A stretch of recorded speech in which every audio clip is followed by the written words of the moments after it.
A couple weeks ago on my channel I put up a video of an instrumental that I wrote called Saturdays, and since then I've gotten a ton of requests from you guys on a lesson on how to play the sort of B Mixolydian solo section in the tune. So here you go.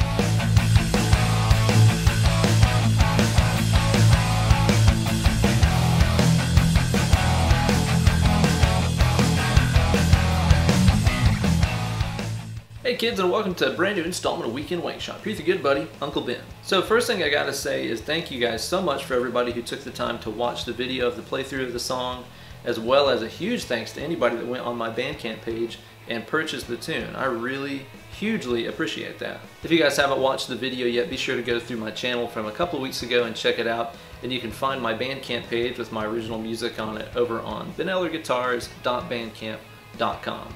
On that page you can buy a download of the song for just $1 or more if you are so kind and just want to say thanks for all the cool lessons, Ben. This song is in the key of E major, and for the solo section it mainly switches to the 5 chord of that key, which is B. So you could say this sort of has a B Mixolydian kind of feel. In addition to the licks and stuff, I also want to tell you guys some important information about targeting notes that are in the chords that you're playing against at that time. Before we dig into it, let's hear it again at stepdad speed.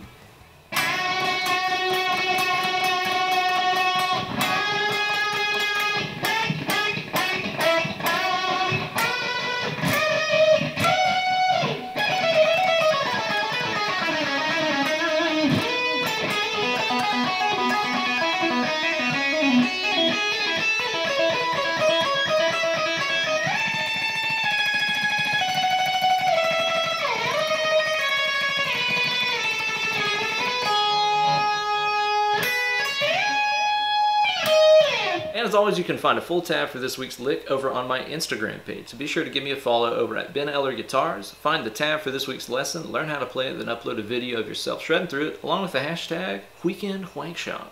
So chord-wise behind this, again, this is in the key of E, but it's mainly centered around the B chord that's in that key, so we get that kind of B Mixolydian sort of vibe. The chords behind it are a B major, a C sharp minor, and an A major. It goes to that several times, and then the very last part behind the tremolo picking section is an F sharp minor, and a B, and an E. So the first section here in this solo starts off with those unison bends. I do love myself a unison bend. What we're going to start with here is the 7th fret on the B string and the 9th fret on the G string. You're going to strike both of those notes together and then bend just the G string up a whole step so that it's in tune with the B string, like this. It's one of those Hendrix-isms that I think every guitar player picked up after he did it. So what I do is after I get those bends in tune up at the top, I start applying some vibrats through the rest of this section. Just doing some vibrato just on the G string. Like that. That kind of gives it that shrieking, you know, pterodactyl flying overhead kind of sound that I like so much. Don't really think of it as like adding vibrato on top of the bend, because if you do it that way, it sounds like this. Gets all out of tune and shrieky sounding. What I want you to think of this as is simply letting the bend down a little bit and then pushing it back up into place. Don't think of it as vibrato. Think about it as, you know, quickly rebending the note. So after you do the unison bend and start doing the vibrato and stuff, the right hand here is just basically going to strum down and up through both of those strings up until beat number 8, like this. 1 and 2 and 3 and 4 and 5 and 6 and 7 and 8. Again, just kind of strumming up and down through there. Make sure you don't get the upbeat of 8. It stops on 8. 1, 2, 3, 4, 5, 6, 7, 8. Next, what you're going to do is to move that position up a whole step. So now I'm on 9th fret B, 11th fret G. Same idea, unison bend and vibrato, and some strumming over here with the right hand. Only this only goes up to beat number 4. 1 and 2 and 3 and 4. So after this we're going to move up to 10 and 12, B and G. Again, just a whole step bend up until they're in tune. then move down a half step here to 9 and 11, then move down a whole step here to 7 and 9, then move down another whole step to 5 and 7. So that's going to sound like, so far, 1, 2, 3, 4, 5, 6, 7, 8, 1, 2, 3, 4. And the reason that melody works really well is because when it starts off on the B chord, we're doing this unison bend here on F sharp, which is the 5th of that chord. Whenever it moves it to the C sharp minor chord, we also move up a step here to being on a G sharp. G sharp is in that C sharp minor chord. It's the 5th of that chord as well. And then when it goes to the A, that's when we start this little descending thing, which is starting off on A, the root note of an A chord, and it walks down to E, the 5th of an A chord. I'm always saying this stuff to my students all the time here, but it's not enough just to think simply about playing in key. That's not enough. You also got to think about playing in chord, playing notes of the chord that you're playing against right at that moment. This next part with more unison bends here is a perfect example of what I'm talking about. It's all over the B chord, and essentially what I'm playing here is like this. Now what I'm doing here is I'm using those unison bends and playing the notes of a B chord. That's just a B arpeggio in unison bend form. So what I'm doing here is starting off on the 7th B and 9th G, hitting both those strings and bending up the 9th fret G string a whole step so they sound unison. Then next what I'm going to do is I'm going to move that idea up here to 12 on the B, 14 on the G. So again, we're going to hear this as B, the root note of the B chord. Now what I'm going to do is I'm going to hit that, hit those two strings together, bend just the G up a whole step, then I'm going to let the G all the way back down, then push it all the way back up again, and then do some vibrato.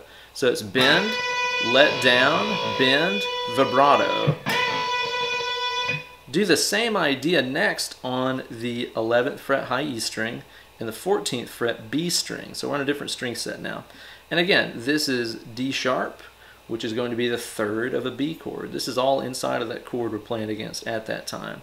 So I'm going to hit the 11th high E and the 14th B at the same time, and do that same thing you did a second ago, where you bend up a step, let it down, bend it back up, vibrato. Next, do the same idea, but on 14th E, 17th fret B. This is an F sharp, the 5th of the B chord. So yeah, over the B chord we've got 5th, root, 3rd, and 5th. Then we play this alternate pick drum. This is kind of a 4-note per string sequence. I do this a lot because you end up playing 8 notes on every string. That means it's even numbered, which means if I do like downward pick slanting, every one of these licks will start off on a downstroke and end on an upstroke. Then go to a new string, start on a downstroke, end on an upstroke. These licks are actually really easy to play and they sound hot. So this is all going to be alternate picked starting with a downstroke. I'm going to play 16 on the high E, 14, 12, and then position shift down to 11, 12, 14, 12, 11. So that's... Next we're going to go to the B string here and start off on 14. We're going to play 14, 12, 10, position shift down to 9, 10, 12, 10, 9. So now you got...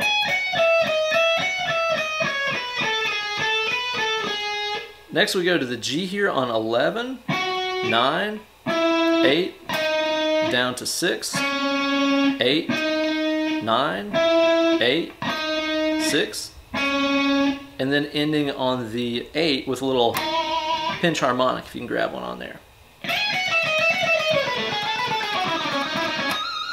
That's a good one. And again, starting off on that G sharp note there is very deliberate. At that point, the chord is on the C sharp minor, so me starting off on that G sharp is me playing the 5th of that chord. Again, guys, don't just think about playing in key. Think about playing in chord. It's going to make your solos a million times more melodic. This next sequence is kind of a one-string sort of descending legato, very Satriani-ish sort of phrase. I think I heard him playing licks like this in like, you know, Raspberry Jam and stuff like that years and years ago, so it kind of seeped into my playing from there. All the pull-offs in this are going to be pulling off to the B string, which is irrelevant to the chord we're playing over at that time, which is B. So again, I'm constantly using a note from the chord throughout this lick. Start off by sliding into the 12th fret B string, pull off to open, 10th fret B string, pull off to open, and then we're going to play 9, hammering onto 10, pulling back off to 9, pulling off to open. So that's 12, 10, 9, 10, 9, open. Pick strokes are only falling here, here, here. Next we're going to play the same idea but just lower down in the scale. Play the 10th fret B pulling off to open, 9th B pulling to open, 7th B hammering onto 9, pulling to 7, pulling to open. Next, move that same theme only down in the scale another note. So we're going to start off on 9, pulling to open, 7, pulling to open. Then we're going to play 5 here, hammer 7, pull 5, pull open. So that's... So far you'll have...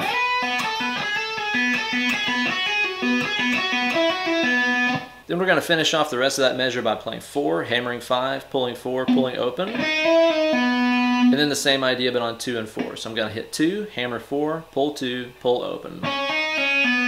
So the whole line will be...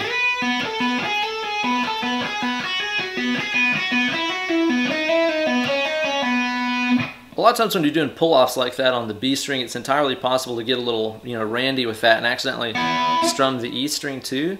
So typically whenever I play licks like that, I'm actually going to use the middle finger on my right hand to just touch the high E string. Just kind of putting a little skin on it like that. That way if my pull-offs get a little frisky, they don't sound off anything on the high E. This next section right here switches to the high E string, so all of our pull-offs here are going to be going to an E note.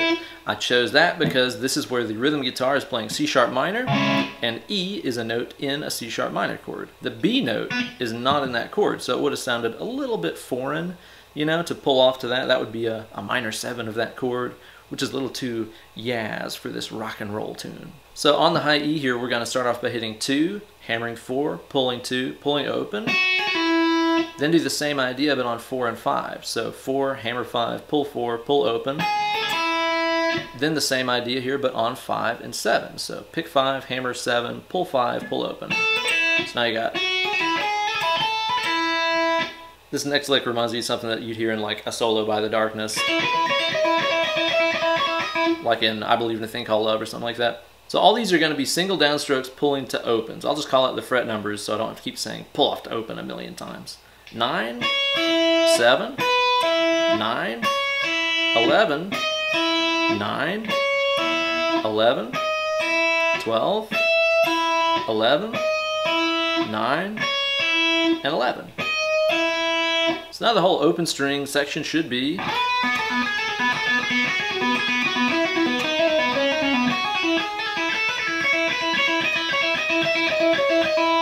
And then we get the whole tremolo picked section. Now there's no particular speed you should be going for here with the right hand. You're just basically gyrating and vibrating as fast as you pretty much can while you play the notes rhythmically with the left hand. A lot of times whenever I tremolo pick stuff, I tend to take my thumb and really turn it into the strings like this. This kind of serves two purposes. For one, it gives me kind of an anchor point. That way I can just vibrate quickly using more of my forearm than my wrist to get that tremolo picking kind of motion. So anchoring down like that helps me really achieve that. Another really big benefit is with your thumb touching all those low strings, it mutes them out. That way you don't get any noise coming off of them. So as you're tremolo picking, what you're going to do here is to slide into the 17th fret high E string. Then you're going to play 16, 14, and then 12. So that's... Whenever you hit the 12, again, as you're tremolo picking, kind of slide off of the note and then slide back into the 11. So it's kind of like... See, I slid down the 12 and I came back up at 11. So you're going to go 11, 9, 7, 5. So now you have...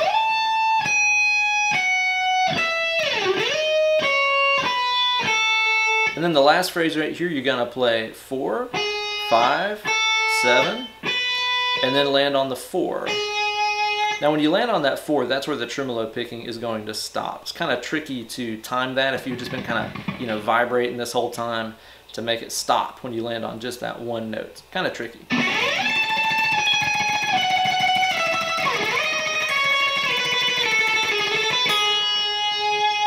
And again, there's very deliberate note choices and stuff being made in there. This section is where it's going from F sharp minor to B to E. So over the F sharp minor chord is where we play the first 4 notes. That's starting off on an A, which is the minor third of an F sharp minor chord, so that's good and in chord sounding. And then when it goes to the B is where you're coming into the D sharp note. So that means you're starting off on the 3rd of that B chord. And again, it's like, yeah, D sharp, that's the 7th of the key of E, which is what we're in, yeah. But we're playing over a B chord, so you got to think about what that note means to a B chord. It's the 3rd. And then when the solo ends on the 4th fret G sharp note, that's right where the chord plays E major. So you're playing the 3rd of that E major chord, which sounds good and harmonious. Now that's the last lick of the solo right there, which is actually a little tip of the hat to my man Travis Toy. Travis Toy's a good buddy of mine that plays pedal steel guitar and banjo and all kinds of other stuff and Rascal Flats. He and I have also collaborated a bunch of times with Andy Wood. You can see him on the upcoming Andy Wood Live at the Bijou download stream, which is incredible. It's got me on rhythm guitar and stuff on it too.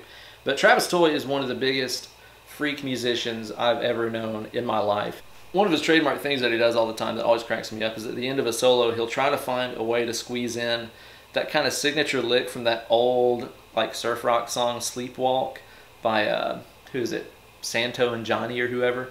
You've heard it before. But there's this lick that's played at the end of the kind of melody of that Travis plays all the time in his solos, so I decided to do a little bit of that too. So to play this, you're going to start off on the 7th fret high E string, 9th fret high E string, slide up to 16. So that's 7, 9, and 16. Then you're going to do this little legato slide sort of thing like this. After you've been holding out this 16, you're going to pull off to 15, pull off to 14, slide down to 11, and pick the 11 once you get there. Again, that's kind of confusing to say, but if you watch it, probably do a whole lot better than me trying to explain it.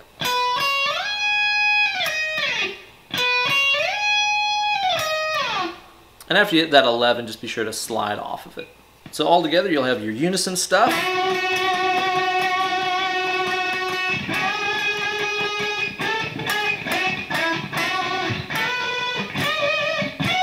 Your alternate picking thing. Your open string pull-off madness.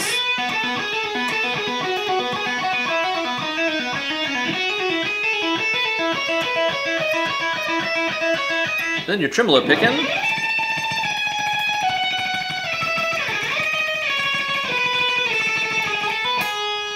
And then you're sleepwalking. So there you go, guys, a look inside an Uncle Ben original. Hopefully that gives you guys some cool ideas for licks of your own and some ideas about targeting notes within a chord progression that you're playing against. Like I said, I see it all the time, guys that are so focused on staying in key that they don't think at all about playing stuff that's relevant to the chord that's being played under them at that time. Definitely try to stay in key while you play, but also be thinking about what chord is going on behind me right now and trying to find relevant notes of that chord within the key. Thank you guys for watching, and a huge thanks goes out to all of you guys who have gone over to the Bandcamp page over at benellerguitars.bandcamp.com and purchased the track. That means the world to me. Thank you guys so much. Be sure to like this video and subscribe to my channel, and you guys can also follow me on Twitter and Instagram at benellerguitars or over on my Facebook fan page over on facebook.com/UncleBenEller. If you'd like to book some one-on-one Skype lessons with me, be sure to drop me an email sometime, benellerguitars@gmail.com. Thanks again for watching. Stay tuned for more cool stuff and more original tunes coming very soon. Thanks, guys.